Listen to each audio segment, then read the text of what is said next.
we bring you the Texas Rangers manager, Bruce Bochy. Good afternoon, sir. Good afternoon, guys. How are we doing? We're doing pretty okay. I know we have a lot of baseball things to get to, but we were just having another conversation. I know you're usually managing in these games, but as a sports fan, what's the best time zone to live in terms of watching sports in your life? Oh, no question. I think you have to look at the West Coast. I lived on the West Coast, and you can watch late games. Still get to bed at a normal hour. In fact, a lot of my relatives live in on the East Coast in North Carolina or South Carolina, and so they would follow our games on the West Coast, but they would complain how late they'd have to stay up sometimes. So yeah, it's pretty nice on the West Coast. All right, interesting. We've gotten some answers from younger people who maybe don't love the West Coast because they don't want to go to bed at 8:30 or 9 o'clock. They want to be watching sports and doing stuff till all hours of the night. So we might tell them to move to the East Coast. Yeah. Right. Well, I've done both. I grew up on the East Coast and of course here in the West Coast. But it was really strange at first when I first lived out on the West Coast, how early the games were, especially the 1 o'clock games, or even earlier. You got to get up early in the morning to catch them. Now, I know at this point in the season, it probably feels like every game, especially where y'all are in the standings, is a must-win. But if you look at this being the last game of the Houston series, does tonight legitimately feel like a must-win game for this team? Well, yeah, I mean, that's how we look at it. Would it be the end all? No, stranger things have happened. Yep. But still, this is a critical game. I mean, there's no getting around it. We know that. We're going into tonight thinking like that. We did last night. We did all three of these games. We look at this road trip as it could determine our season. That's how we looked at it. So, that's not changing that sense of urgency deal, but still, you can't ever change that mindset because you can't ask for help at this point. You got to win games, and it's not going to happen when you get so many games back. But I'll tell you, I've been 3 games back with 3 to go and won a division. So you just anything can happen. Oh my gosh, that's the quote that I'm just going to tattoo on my back. I'm just saying, I've been 3 games back with 3 to go and still won it. That's the fingers crossed hope here, Boch, for us. Is it fair to say that you guys have had the benefit of being able to develop while also vying for contention this season because of these younger players and kind of seeing a future for them down the road too? Yeah, I agree. These guys are getting a good look, and it's good for them, but also for all of us, front office, everybody, to evaluate where we're at as far as our depth and our prospects coming up here. And anytime you're playing September baseball, I'm talking about meaningful games, it's a valuable experience for these guys because part of this whole deal, you got to have the talent down there, and you got to have that mental toughness, and that's dealing with the adversity we talk about, the tough losses and all that. But you got to be able to perform under pressure, and those are winning players, and these guys get better the more they do it by playing in games like this. Well, and that was one of the things. I know Freeman got his home run last night, but that at bat by Osuna, where he just continued to battle and then got the walk, that kind of at bat has got to be something fun to watch, and you got to be pretty proud of a guy to go through something like that too. Yeah, it's funny you brought that up because we talked about that after the game. What a tremendous at bat that was by that young kid who's battled, and that's what he does, man. He just fights you. He's not intimidated by anything. He's having fun with this, but also he has that intensity you like. And no, that was a huge at bat, and good for him. Like I said, it just gets better and better the more times they go through this. I know this is a huge part of your job, but can you walk us through how you processed, hey, Adolis is back, and he's done a lot of great things for us, especially in clutch situations against the Astros versus, Helman's really been on fire. Like, can you walk us through that process of how you've been balancing that out? Yeah, well, I think the upside with Garcia, with Dolly, if we get him right, we've seen what he's done here in Houston too. For some reason, he's one of those guys that can rise to the occasion, and especially against this ball club and playing. They come out, they boom, and it just seems like it just gets him fired up. And yeah, his timing has been a little bit off. He's missed some time, so. Played him a game there in New York, hoping to find that. And Helman's done a great job. I pinch hit for him last night and put Dolly in there. Dolly had success off a Abreu, 5 for 15 with a couple of homers and some doubles, and he got the base hit, but you can't give up on a guy that can carry you, and that's the kind of guy Dolly is, because we're missing a lot of these core players. So I guess to answer your question, yeah, you stay with your hot hand, and that's why Helman went back in there yesterday. It went back to as their nicknames now, the Little Rascals. Mm-hmm. We put them back in there yesterday, but that was a tough deal for them. They saw some good pitching, and but anyway, yeah, I'm going with, to be honest, what I'm seeing on matchups, what I think could be a good matchup at this point, even for Garcia, but, for Helman and Osuna, all these guys. In terms of tonight's game, who looks like the better matchups for your lineup? Yeah, this is a guy that's been really tough on Garcia. It's not a small sample, but may have to end up playing him. Got something going on.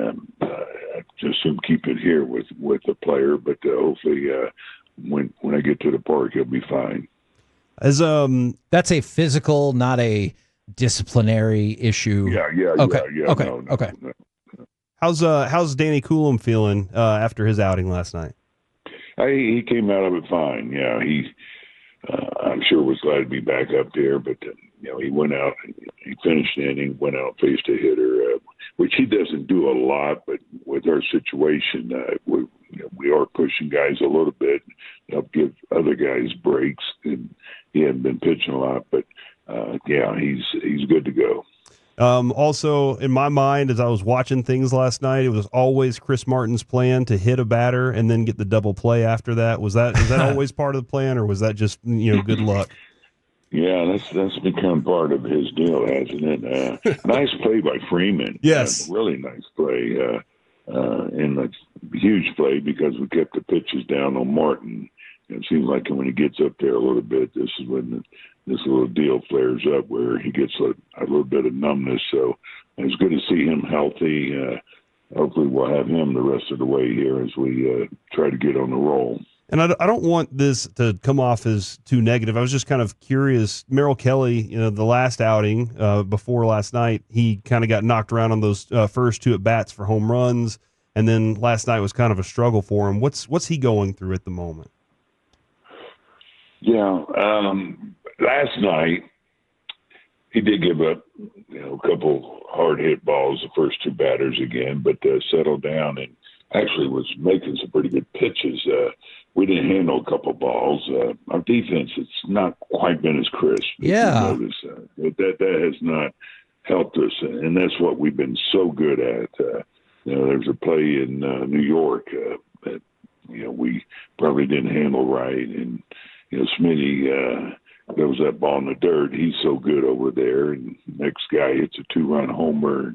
These things are hurting us right now. Just keeping the rallies going, it's giving them momentum, and that's what we have done so good all year. And but getting back to Merrill, and there was a play or two I thought we could have made, and then everything they hit, they just weren't hitting. I'm talking about the soft hit balls. Yeah. They weren't hit at somebody. So he had a little bad luck to go with it, but now he's fine. What I loved about the game you're talking about after those two home runs, yeah, he pitched a heck of a game. He did. Now, Y'all almost got the comeback yesterday. Does that matter in terms of hopefully building into today, or are you just like, I mean, that's great, but we did still lose? Sure, I think it does something for the club. If you go through that game and don't even look like you're putting up a fight, you look flat, down, and this is what I'm proud of with this club, how they kept fighting back. I mean, they have a winning run up there in the eighth and ninth. On base. And Freeman's,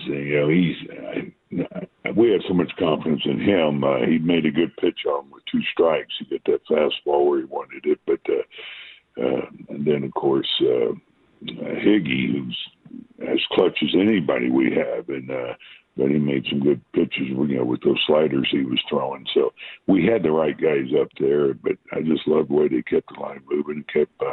The life in the dugout was really good, incredible actually. Last 2-3 innings, how they wanted to try to find a way to win that game. I kind of got maybe a little too excited when I saw a little video of Marcus Semien taking some BP. Was any excitement good, or is being a little overexcited for me there? Well, I think it's good to be excited. Yeah, he's making a lot of progress. We're going to get him looked at again and make sure all is fine and how hard we can push him here. But I saw him running yesterday. He's taking BP, and that's always a good thing when you see, your core guys getting close to getting back on the field. One of those core guys is, of course, Corey Seager. I know he had internalized hopes for maybe being back for the homestand. Can you tell us anything on that front?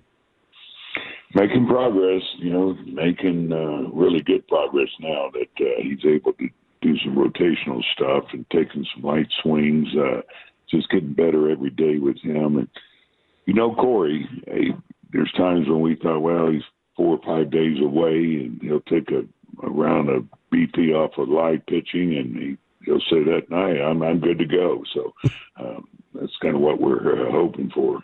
In your experience, what is the most difficult thing whenever a guy's had time off and then comes back up to the plate? Is it just the timing, or is there something else there that they typically deal with? It's timing more than anything.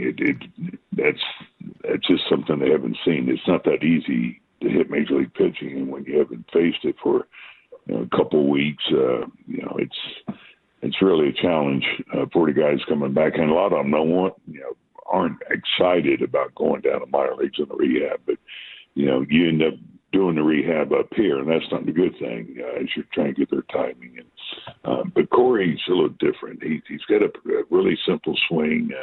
His routine, it's simple, and so there's not a lot going on with his swing. So he's one of those guys. I think Christmas Day he could go out there and hit for you. Yeah, I'd love to see that maybe one day. Me too. Maybe we're celebrating Christmas together. I don't know. The Jacob deGrom on the mound. We've had this special ability to be able to watch him this season, and we're excited that he's on the hill today for us. I did notice he's given up 23 home runs. Does that just come with the territory, or do you look at that and go, well, that's circumstantial? What's the feeling whenever a pitcher like that's giving up 23 home runs? Yeah, it's a guy that detects the strike zone, occasionally he's made mistakes with that slider. That's a pitch that they have done some damage on. Okay. But even a fastball, they're just misfires with him. What I do like about him, they're usually solo home runs because he just pounds the strike zone so well. And but yeah, I'm sure he'll tell you he probably has given up more home runs than he normally does. But if it's to me, it's more of an aberration this year for him on the long ball that's hurt him. It was our buddy Derek Holland would usually tell us that most of his home runs he gave up was on challenge pitches because he was just like, I'll show you. And I don't feel like that's Jacob deGrom that much. Yeah. So, it's where the game is now, guys. That's what they're trying to do is slug and hit home runs. So you're seeing more of them now than ever. And then last thing, wouldn't be doing my job if I didn't at least give it one more shot. You can't give us an update about which player might be banged up? No, I'd like to talk to the player, to see where he's at. So that's all. All right. Works for us. Yeah, appreciate it, sir. Understood. Yeah, we think he's fine, but I'm just giving you an example. Sometimes you may wonder why so and so's playing or not playing. This is part of it. Maybe something going on, but we're hoping that all is fine, and I think it is, and I'll know here in a couple hours. All right. We will catch up with you again next week. Best of luck tonight, good sir. Okay, we'll talk to you. Thanks, Boch.